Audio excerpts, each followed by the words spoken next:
бар қасдона ба Рустам Азимӣ бо мошини шахсияш ҳамла карда буд. бо ҷоғи шикаста дар беморхонаи Қараболо хоб будам. Агар Шаҳрёр ту маро дар навор тамошо мекунӣ, боз ҳам гуфтаму мегӯям ки ин қасди кори ман набуд. Рост аст ки шумо тарки блогерӣ мекунед ва аз ҳамин дунёи блогерӣ дур бошам. яъне шумо тарки блогерӣ мекунед? барои чӣ шумо нафаре ки ҳамсару ду фарзанд доред рӯи рост дурӯғ мегӯед ки бо касе ишқварзӣ намекунам? барои чӣ бо як духтари бегуна ба Москва сафар мекунед? маъшуқа дорӣ ё зани паноҳии дигар дорӣ? чӣ лозим донӣ зани ҳамин? ҳози ҳам духтар фаҳмад ҳақиқатро, агар фаҳмад дар Хуҷанд Рустам Азимӣ як характери дорад ки пул расход карданро бад мебинад. Бале. ширкати софсавдо доруҳоеро пешниҳод мекунад ки барои бемориҳои дарунӣ ва берунии инсон даво бахшанд. аз қабили фишорбаландӣ, гаймарит, бемориҳои меъда, рӯда, гурда, ҷигар, узвҳои ҳозима, дарди гулӯ, роҳи нафас ва ғайра. инчунин агар шумо бемориҳои пӯст доред ба монанди псориаз, сафедшавии пӯст, доғҳои сиёҳ, пас доруҳои софсавдо ба шумо кӯмак мерасонанд. ғайр аз ин, агар шумо мушкилоти урологию гинекологӣ дошта бошед, пас ба ширкати софсавдо муроҷиат намоед ва инчунин машварати тиббӣ бигиред. ҳамчунон барои зиёд кардани риш ва мӯи сар, ба қувват кардани мардонагӣ, доруҳоеро бо намуди капсула ва равғане ки ба садҳо дард даво дорад пешниҳод менамояд. барои фарбеҳ ё хароб шудан доруҳои БЦА, протеин ва генерҳои софсавдо айни муддаоянд. бурда расондан ба ҳама шаҳрҳои Русия дар муддати 3-5 соат. рақамҳо барои тамос дар рӯи экран. саҳифаи мо дар TikTok sofsavdo.tjk.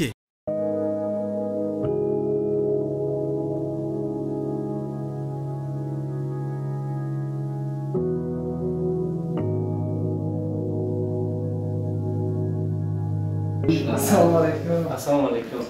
Chiqishmi? Xo'p, pastda salomatlik nafs bilan tashakkur. Binodahoy aziz, soat ba vaqti Tojikiston 3:10 daqiqa است. یکی از دوستان رستم به من گفت که رستم شبانه پای فعالیت پای بند کارهایش است و روزانه تا ساعت 5 بگو خواب میکنه. در حقیقت این چیز راست است. شما الکی ساعت 3 شب است رستم عظیمی بیدار است. پای چی کار مشغول هستید؟ زنده باشید. شما یک بار آگاه نمیکنید که الکی اقلا دستوری هم روش آنچه که مرحمت اینا سوجد ما عینی حال پای آماده یک چند برنامه هستیم که همگان رو شاد می‌سازد. این راستیگه برنامه در باره اون نفرانی که پس از برنامه‌های من صاحب خانه شدن، صاحب مبلغ شدن، یک قسمتی پوره مشکلشون حل گردید. اون رو می‌خوام با مرزی تماشابین پیشنهاد سازم. یعنی شما نتیجه همون برنامه‌ها رو می‌خواید پیشکش بیننده‌ها گردانید. البته. خب بیاید از همین برنامه شروع می‌کنیم. چقدر نفر صاحب خانه شدن و کمبودی چند نفر هلاکت حل شد؟ مدت یک ساله که مقصد که ما این لایحه یک سال شد می‌رود. البته یک سال باز ادامه میدیم. شخصا مؤلفش خودم هستم. 22 نفر صاحب خانه گشتن تا امروز. موفقیت شماست. البته. مشکلات ها بودن در بیاید میرزا جان، من نمیخوام که شما راست بیستید. بیاید شینیم و صحبت کنیم سر یک پیاله چای. خوب شد. سلام تماشابین. من فکر کردم که مهمونی برنامه شما ایدو من روی بود. بیننده‌های عزیز، یادآور میشم که رستم عظیمی روزنامه‌نگار است. در شبکه یوتیوب هواداران خود را دارد و نخست مرا این سوال تا به اینجا آورد که راست است که شما ترک بلاگری میکنید. تا کجا شما این خبر رو، تا کجا این گفته رو شرح داده میتونید؟ پیش از همه سلامی خود رو به کلی اون نفرانی که عین حال ما رو تماشا میکنند و همین صحبتی ما که شروع میگردد گوش میکنند، تماشا میکنند، عرض سلامی خود رو میرسانم و بعدا شما رو به خانه خود با کلبه ویرانه خیر مقدم میگویم. سوالی شما چون درباره ترک بلاگری میرود، امروزها قریب یگان صدها نفر به من مینویسند، زنگ میزنند که شنیدیم که ترک بلاگری کردید و دیگر برنامه‌تون در اکران یوتیوب نمیبراید و من حقیقت رو این روز به شما بگویم یا که مخفی دارم؟ بیایید از همه وقت بیایید هر آنچه که هست همان رو بگوییم. راستیگه من یک کمی با یک مشکلات گرفتار گشتم. میخوام که یک مدت تنفس کنم و از همین دنیای بلاگری دور باشم. یعنی شما ترک بلاگری میکنید؟ یک چند مدت. چقدر دوام میکند یک چند مدت؟ یگان سفر خارجی است؟ البته یک سفر دارم به شهر مسکو. چرا یک باره شما از جای کاری سابقتون به دیگر جا کشیدید؟ اویلتیجی رو در نظر دارید. شما سالها در آنجا فعالیت میکردید و صحیفه های شما نیز شمار زیادی خواننده ها رو داشت. البته. چرا یک باره فکری برآمدن از اویله پیدا شد در سر شما؟ هر باری که نام اویلتیجی رو یا که نام گازت اویله رو به زبان میارم، бовар мекунед як ба андешае фурӯ меравам ки ҳеҷ гоҳ ин андеша маро куллан. сабаби баромадани шумо аз оила чӣ буд? Сабабро пурсидан мехоҳед? бале. Он ҷо мактаби асосии ман гашта буд ва ман бисёр дӯст медоштам корро дар он ҷо. Якбора тарк кардани ман аз касе дилшикаста кард шумо? Не, танҳо ман хостам. Фақат мехоҳам ҳақиқатро бигӯед. Касе дил ҳа ё не, касе дилшикаста кард шуморо? Ман қарор додам ки дар алоҳидагӣ маҳорати худро бой гардонам, ғанӣ гардонам. Аз ҳамин сабаб хостам ки шахсӣ фаъолият барам ва аз дунёи, яъне бо хоҳиши худ баромадед? Албатта. мехоҳам ки атрофи зиндагии шумо ҳарф бизанем. зиндагиятон чӣ гуна аст? зиндагии ман хуб ҷараён дорад. соҳиби ду фарзанд ҳастам, соҳиби ҳамсари зебо ҳастам, соҳиби падару модар ҳастам. шукр ки давлатам бой аст ва дар сояи эшон ҳама вақт хушбахт ҳастам. рустам, то ҷои ман медонам шумо хонаи шахсӣ надоред худатон, хонаи шахсӣ аз худатон надоред. даҳҳо нафарро соҳиби хона кардед бо пахши барномаҳоятон. чаро то ба ин рӯз ки шумо солҳо дар оила кор мекардед, солҳо дар чанд шабакаҳои дигар кор мекардед, чаро то имрӯз хонаи шахсӣ надоред? то ҷое медонам шумо дар яке аз деҳаҳои дурдасти ноҳияи шаҳри Ҳисор ҳастед ва кору фаъолияти шумо дар маркази шаҳр аст. як ҳафта дар шаҳр будан, пайи кору эҷод аз фарзандону аз ҳамсару аз падару модар дур будан, ин барои шумо хеле сахт аст. нияти дар шаҳр хона гирифтан ҳаст? рости гап, саволи шуморо бисёриҳо ба ман медиҳанд. мегӯянд ки чаро ҳамагонро соҳиби хона мекунӣ, худат хона надорӣ. вале ман танҳо як табассум мекунам ва мегӯям ки бигзор корафтодаҳо, яъне онҳое ки дар мондан, соҳиби хона шаванд, соҳиби ҳама чиз шаванд. мо чӣ меҳнат мекунем, дасту панҷаамон бузург аст ва бо меҳнати худ як рӯз на як рӯз соҳиби хона низ мешавем. айни ҳол дар кадом шабака фаъолият мекунед? ман айни ҳол ровии дута канали машҳур ҳастам ба қавли дар YouTube. Меҳробпуро албатта ва дуюм Рустампуро ки худам низ бемалол ҳама корашро пеш мебарам ва инро фикр мекунам дар оянда боз ҳам бо нуфузтар мегардонем. Меҳробпуро ва Рустампуро аз оила чӣ фарқ мекунанд? фарқи калон доранд албатта. дар ин ҷо кор ба қавле свободна аст, озодӣ аст. албатта дар он ҷо кор ниҳоят зиёд аст, аммо маблағ кам аст. аз ҳамин сабаб хостем ки корро як муддат дар ин ҷо анамон бо як қувваи як муддат гуфтед, як муддат, баъд як муддат боз ба дигар кор машғул шудани ҳастед? Не, ман ҳамин касбро ки дӯст медорам, мехоҳам ҳаминро сайқал диҳам, вале навгониҳое ки дар YouTube ворид месозам, инҳо ҳар паҳлуро ба назар мегирам. мақсад ки як проект ки буд шуд, проекти нави дигарро ба қавле саздават мекунам. биёед як чизро рӯи рост ҳарф бизанем. Рустам, маъшуқа дорӣ ё зани паноҳии дигар дорӣ? фақат росташро бигӯ. шумо дар ҳамин сирату сурате ки дар рӯ ба рӯятон нишастааст бовар мекунед ки арӯсбоз аст, маъшуқабоз аст ё ин ки дигар? чашмонатон бозӣ мекунад? чашмони ман? бале. чашмони ғамгусори ман ки ҳазорон ҳазор корафтодаҳоро мебинам. биёед ҳақиқатро мегӯем. маъшуқа дороди? маъшуқа метарсам аз занатон тарсед? агар бигӯед рӯи рост бигӯед ки ман аз занам метарсам, намехоҳам сири диламро бигӯям. Не, мард маъшуқа доред ё не? бояд мард дар зиндагӣ бошад ва ман аз чизе тарсу бим надорам ва маъшуқа не надорам. надоред? Не. умуман? Не. як духтарҳо гап мепартоянд, вале бинандаҳои азиз, ҳатман ки ман ин порчаи ҳамин барномаро бурида махсус ба ҳамсари Рустам Азимӣ равон мекунам ва баъди ин бубинед ки моҷаро дар Ҳисор чӣ гуна болои сари Рустам хоҳад омад. хуб тӯли як сол аст ки ман бо Рустам Азимӣ ҳамкорӣ дорам ва ҳамроҳи Рустам Азимӣ кор кардан барои ман ин хеле муваффақиятҳоро ба даст овардам. наметарсед ки баъд аз сафари Москва активи канали шумо дар замин мезанад? Не, чаро тарсам? чунки ман як сол шид бо Рустам Азимӣ кор дорам. пеш аз ин сафарам чанд сафарҳои дигарам дошт. вақте Рустам дар кори як хел ҳастае ки вақте ки ягон ҷо сафар мекунад, як моҳ ду моҳ пешакӣ маро огоҳ мекунад ки меҳроб бачаро ҷамъ кун, сиёмка мекунем ки ман инам қадар нестам. вай захираи барномаи хича мекунад. вақте ки 5-10 барнома мебинем ки дар як моҳ ки мо дар канал 15 барнома ки мепартоем, 15 барномаро тайёр карда баъд ба сафари худаш меравад. дар ин сафар шумо ҳамроҳӣ намекунед? Не, дар ин сафар ҳамроҳш як та блогер духтари дигар ҳаст, Дил 001.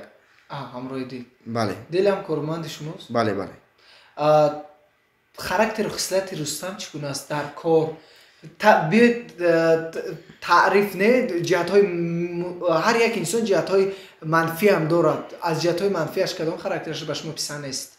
تا این درجه کارش را دوست می‌دارد که وقتی که سحر ساعت توی 9 10 که ما خوابیم میآید برای کار شدن ما را خوب خزونده میگیره که ما یک حافظه اکتیور خاطرش گپ زنان کردیم سیامکا میریم راستیگه بسیاری سیامکا رو ما خدمت میکنم اگر که بچهای کارگرم نباشن همین خیلی همون حالتش واقعا ما معقول نیست.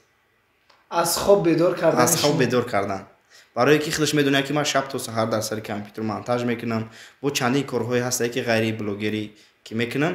هر یک انسان بجز از خاراکترهای خوب خاراکترهای بد هم دارن. کدام خاراکتری بدی رستم باشه؟ بیاید همین روی راست حرف میزنیم. کدام خاراکتری بدش باشه؟ رستم از این یک خاراکتری دارد که پول رصد کردن رو بد میبیند. بد میبینه. بله. اینترنت رو همون روز کاری میکنیم که از خانه بیرون کنیم. در چند سالگی اویله دار شده؟ 18. بر وقت اویله دار شدن برای عموما مرد خوب است. من در 20 در اومدم حالا اویله دار نیستم. فکر میکنم که هنوزم برای زندگی خامم 25 خوبتر است. شما بله. در 18 سالگی که اویله دار شدید چی توصیه میدید برای جوانان من؟ بر وقت اویله‌دار شدن فکر میکنم که کاری خوب نیست. باید در میان سال 25 یا اینکه نکم تا 30 اویله‌دار باید شد چون تفکرات بوی است و مفکورای بوی داری تو میتوانی زندگی رو خوبتر درک کنی. وقت زمانی که مکتب رو ختم میکنی و سرازو اویله‌دار میشوی یک کم برایت زندگی چی میگن؟ بیاید روزهای اولی اویله‌دار شوی رو قصه میکنیم. برایتون سخت نبود؟ نه چون که دولتی پدر و مادر بود و اون اساسا به مبلغ آنها زندگی رو پیش میبردم. شرم نمیکردی؟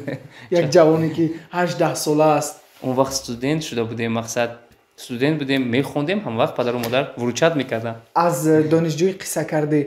از زمان دانشجویی فکر میکنم در اویله کار میکردی؟ بله دویم کورس بودم. رستم از دوران دانشجوییش قصه کرد و میخوام که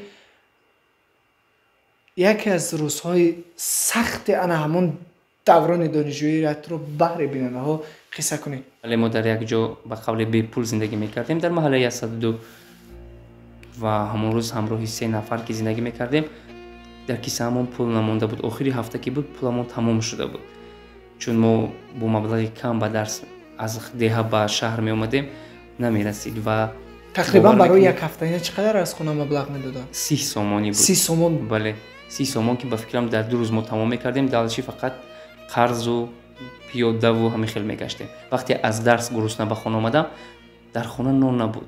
دسترخوان میجستم تمام جا رو کوفتکو میکردم که اقلا یک پاره نان خورم چون که مبلغ نبود. بچه‌ها گرچند پول داشتند و آنها آهسته آهسته میرفتن از بیرون شکمشان رو سیر کرده میومدن. از بس که من آدمی با قول وای بودم قوی بودم با ناموس بودم هیچ گاه پیش کسی گردن کج نمیکردم و وقتی سلفندی که باید برای گدو دخترها می اومدن که نانی قوق دارید اون رو به آنها میدادیم.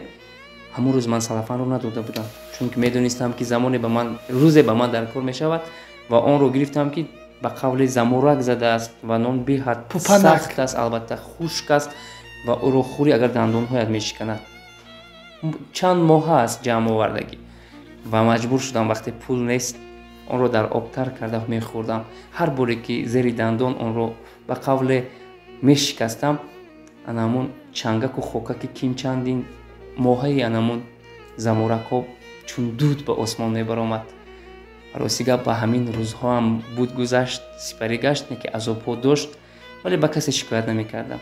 بعد همین کمبودی ها در سلامتی هم ضرر کرده بود و من تا حد از پای افتیده بودم چون کسل ژلودکا شده بودم و از معده‌ام خون جاری میشد. حتی در درس نیز در راه نیز چندین بار از هوش بیهوش شده بودم و در بیمارخانه خود را یافته بودم. این روزها گذشتند و من پیش کسی مقصد که بیچاره نالی نمیکنم و با مرور وقت بینید که همه سپری گشت به روزهای خوب رسیدیم. بیننده های عزیز واقعا پس از شنیدن این قصه رستم من خیلی غمگین شدم. طلبگاران برنامه اشک زنده خیلی زیاد شدن و چند نفرش گفت که رستم عظیمی در تلفن با ما خوب صحبت نمیکنه، تلفن رو در روی همون قطع میکنه با یگان سخنهای قبیح و سخت. اینا تا کجا شرح میدهید؟ راست میگم من گپی قبیح ندارم اما کوشش میکنم که پاسخ نگردونم چون میبینم که کتاب اس ام اس ها میآید و تحقیر هم هست که چرا پاسخ نمیگوید. راست دیگه باور میکنید من خودم یک نفرم аммо мардум ҳазорҳо нафар ба ман занг мезананд. Як нафар метавонад ки кори анамин 1000 нафарро дар як ҳафта ё ки дар як рӯз буд карда тавонад. Албатта хафа мешаванд, меранҷанд, аммо фикр намекунанд ки дафтари смсҳои Рустам ҳанамин қадар пур шуда истодааст. Мардум бисёраш тайёрхӯр шуданд ва намехоҳанд ки анамин панҷаи худро ба кор мақсад машғул созанд. ҳастанд дар миёни ҳамин нафароне ки барнома кардед буда нафарон? Албатта ман борҳо баъди пахши барнома дарк кардам ки чунин тайёрхӯрҳо буданд, аз касалу аз беморашон суистифода намуда маблағи эшонро ҷамъ мекарданд. Тасмим гирифтам ки ҳар як кадомашонро санҷида раиси маҳалла ё ин ки анамон нафароне ки хешу-табор ҳастанд, ҳамсояҳошон ҳастанд, аз онҳо пурсон шаванд ки дар ҳақиқат ин оила дар ҳамин чанд сол мушкилӣ дошт, азоб дошт. Агар ки онҳо тасдиқ карданд, барнома мекунам. Агар ки онҳо гӯянд ки не, мо танҳо нав аз забони шумо шунидем, аз баҳри он барнома мегузарам. Талабгорони барнома зиёд ҳастанд? Беҳад бисёр ҳастанд. аз тамоми гӯшаи кишвар? Албатта. шумо аз сафари Москав ҳарф задед ва то ҷои ман хабардор шудам дар ин сафар шуморо Дил 001 пистаи Данғара ҳамроҳӣ мекунад. бодомҳо тамом шудан пистахӯрӣ меравед? Росташ гӯед, ба шумо кӣ гуфт? хабар ёфтам. биёед ҳақиқатро рӯи рост. бо Дил чӣ муносибат доред? ин кунҷкобии шумо бо Дил чӣ муносибат доред? бо Дил чӣ муносибат доред? албатта муносибати маҳрамона нест ку. барои чӣ шумо як марди бегуна, як духтари бегуна бо шумо дар як сафар ҳамроҳ мешавад? Кӣ мегӯяд ки мо бегона? хабарҳо расиданд ки шумо дар як меҳмонхона якҷо меистед. Кӣ мегӯяд ки мо бегонаем? ҳамон нафаре ки дар кори рафтани шумо саҳм дорад. барои чӣ шумо нафаре ки ҳамсару ду фарзанд доред рӯи рост дурӯғ мегӯед ки бо касе ишқварзӣ намекунад? барои чӣ бо як духтари бегуна ба Москав сафар мекунед? бо дӯстам меравам, ман бо маъшуқам намеравам. миёни духтару писар ҳеҷ вақт дӯстӣ вуҷуд надошт, надорад? ин гапи шумо ғалат аст. дорад. биёед рӯи рост ҳарф мезанем. бо Дил чӣ муносибат доред? чӣ лозим донӣ зани ҳамин? ҳози ҳам духтар фаҳмад, ҳақиқатро агар фаҳмад, дар Хуҷанд Дил бо шумо, дар Москав Дил бо шумо. наметавонед ба ҷои Дил зан фарзанди худатонро ҳамроҳ бабаред? барои чӣ? рафтани мо бесабаб нест, чун шумо медонед ки Дил 001 ҳам блогер аст. блогери Инстаграм. вақт замоне ки спонсори мо аз шаҳри Москав бо мо дар тамос шуд, гуфт ки ман ду чипта баҳри шумо мефиристонам барои Русия омадан.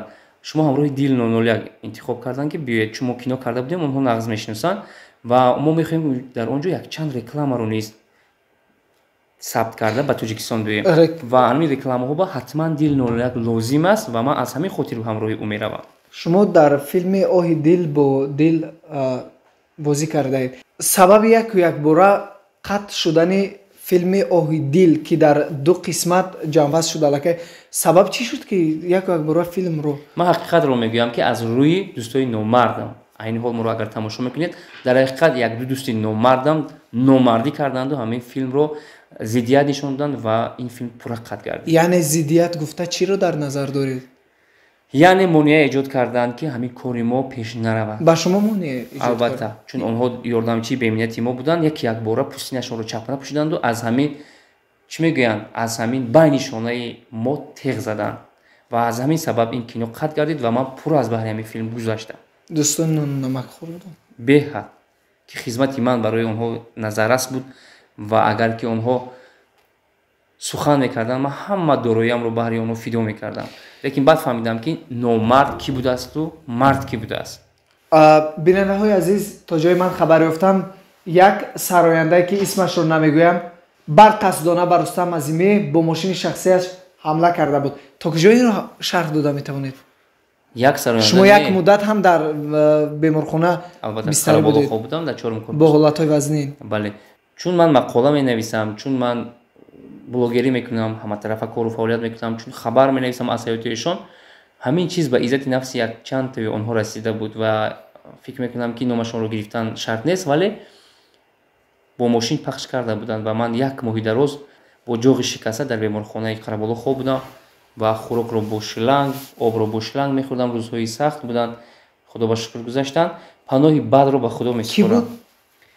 кадомашро гӯям? ҳамон нафаре ки сабаби дар беморхона бо ҳолатҳои вазнин хоб ин сароянда ҷавон набуд, албатта ҳамсини соли ман набуд, вале фикр мекунам ки бовар надоштам ки ҳамсини соли падари ман ҳасту мард буд ё зан? мард буд. аз мане ки ҳамсоли фарзанди хурдиаш ҳастам чунин қасоси бераҳмонаро аз ман меситонад. ҳаволааш ба худо. ҳанӯз ҳам ҳамон сароянда зинда аст? албатта зинда аст. чанд вақт пеш мақолаҳои навишта шумо барои шумо мушкил эҷод карда буд. бале. ва ҳатто ин қасди бар ҷони шумо ҳам шуда буд.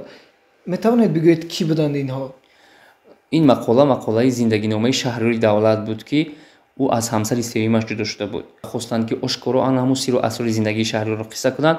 ман рад кардам, чун ман тӯй карда будам, оиладор будам. Шаҳриёр ба тӯи ман рафта хизмат карда буд ва ман чӣ хел дӯсте ки дар тӯи ман омада хизмат кардааст, ба як деҳаи дурдаст рафта обод кардааст, ман мехезаму ӯро дар газета ҳам ҷо мекунам. Шаҳриёр дӯсти шумо буд? албатта дӯсти ман буд ва аз ҳамон замон Шаҳриёр бо ман ҳарф намезанад. ба кадом хотир? ба он хотире ки гӯё ки ин корро ман ташкил карда бошам, гӯё ки ман махсус хуштомани ӯ ва ҳамсари ӯро даъват карда интервю гирифта бошам.